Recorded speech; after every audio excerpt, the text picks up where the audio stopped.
अगर आप गूगल में सर्च करोगे the most poorest state in India, तो आपको वहां पर दो नाम आएंगे, जिसमें से एक बिहार का भी रहेगा। ये स्टेट ना जाने कितने राजा महाराजाओं की राजधानी रह चुका है।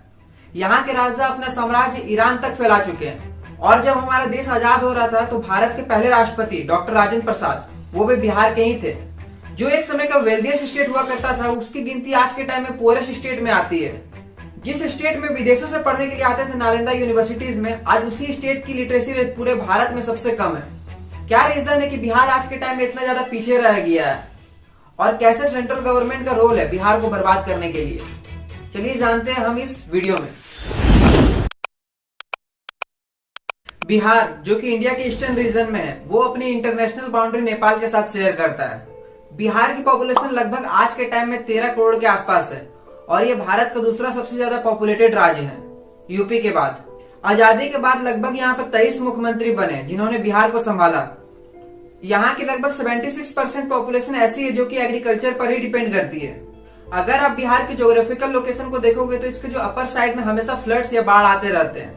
लगभग हर साल 16.5% एरिया बाढ़ के कारण अफेक्टेड रहता है, जिससे किसान की फसलें भी खराब हो जाती है। बिहार की एक नदी है कोसी, जिसको कि सौरो ऑफ बिहार भी कहा जाता है। इससे बचने के लिए बिहार की गवर्नमेंट ने आज तक कोई डैम नहीं बनाया है। जब भी सप्तकोसी डैम जो कि नेपाल में है, उसका पानी खोला जाता है तो बिहार का जो अपर साइड का एरिया रहता है वो लगभग पानी में डूब जाता है। बिहार राज्य की जो सबसे बड़ी प्रॉब्लम है वो है कास्ट पॉलिटिक्स।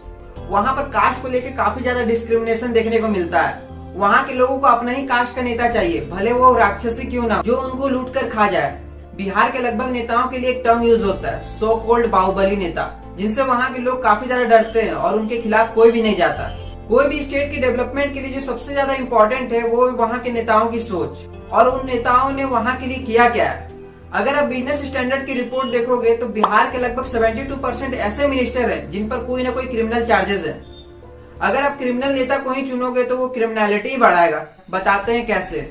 आजादी के बाद बिहार में जितने भी पॉलिटिशियंस थे वो मोस्टली अपर कास्ट से ही बिलोंग करते थे, लेकिन बिहार में जो मेजोरिटी पॉपुलेशन थी वो अदर बैकवर्ड क्लास की थी। तो वहाँ पर जो अदर बैकवर्ड क्लास के नेता थे, तो वहाँ के बैकवर्ड क्लास के नेताओं ने पब्लिक को कन्विंस किया अपनी तरफ, क्योंकि वहाँ पर कास्ट डिस्क्रिमिनेशन काफी ज्यादा था। उसका उन्होंने बहुत अच्छे से फायदा उठाया। जब 1990 में लालू प्रसाद यादव की सरकार बनती है और वो बिहार के सीएम बनते हैं, तो उनके रूलिंग टाइम को रिप्रेजेंट किया जाता है जंगल राज में, क्योंकि उनका एक स्लोगन बहुत ही ज्यादा पॉपुलर हुआ था, भूरे बाल को हटाओ, जिनमें कि वो 4 अलग अलग कम्युनिटी के बारे में बात कर रहे थे।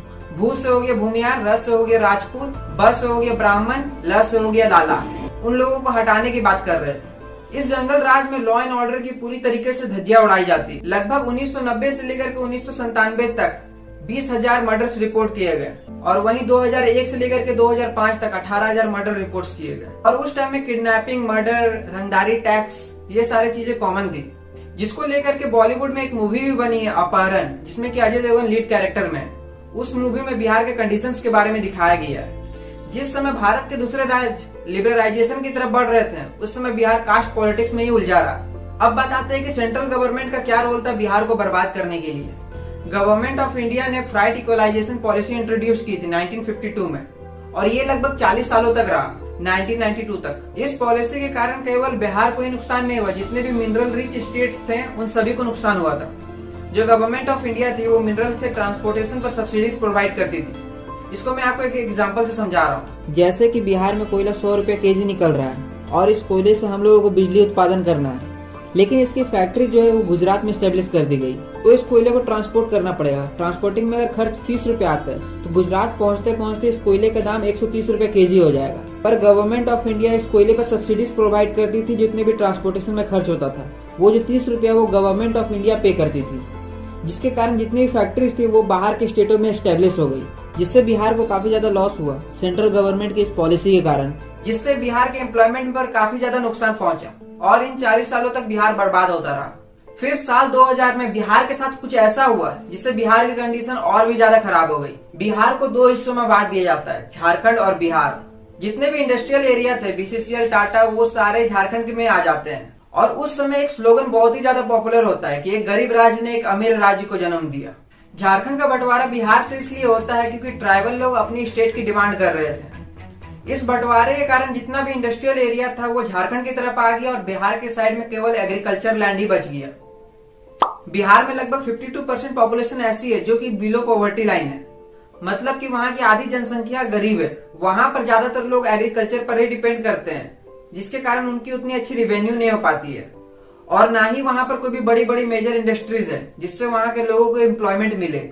इसी कारण से कुछ पैसे कमाने के लिए बिहार के लोग दूसरे स्टेट्स में माइग्रेट करके जाते हैं।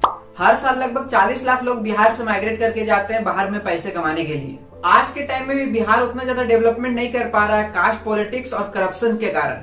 बिहार में एक स्मॉल साइज बिजनेस खोलने के लिए भी नीचे से ऊपर तक के अधिकारियों को पैसा खिलाना पड़ता है। वहाँ पर करप्शन ग्रास रूट लेवल से लेकर टॉप लेवल तक है, और वहाँ पर बहुत सारे पॉलिटिकल स्कैम्स भी देखने को मिले हैं। एक चीज मैं आपसे पूछता हूँ, अगर कोई चोर बैंक में चोरी कर रहा है तो पुलिस वाले उसको गोली तक मार सकते हैं, पर वही नेता कितने भी बड़ा स्कैम कर दे पर उसे क्रांतिकारी समझा जाता है, क्योंकि वहाँ पर नेताओं का मानना है कि अगर हम जनता को पैसा देंगे तो वहाँ की जनता दारू पीने में खर्च करेगी, इससे अच्छा वो पैसे को हम अपने पास ही रखें। जिस पर मनीष कश्यप सर हमेशा आए दिन वीडियो डालते रहते हैं, और जो नेता कास्ट पॉलिटिक्स करते हैं उन नेताओं से दूर रहें।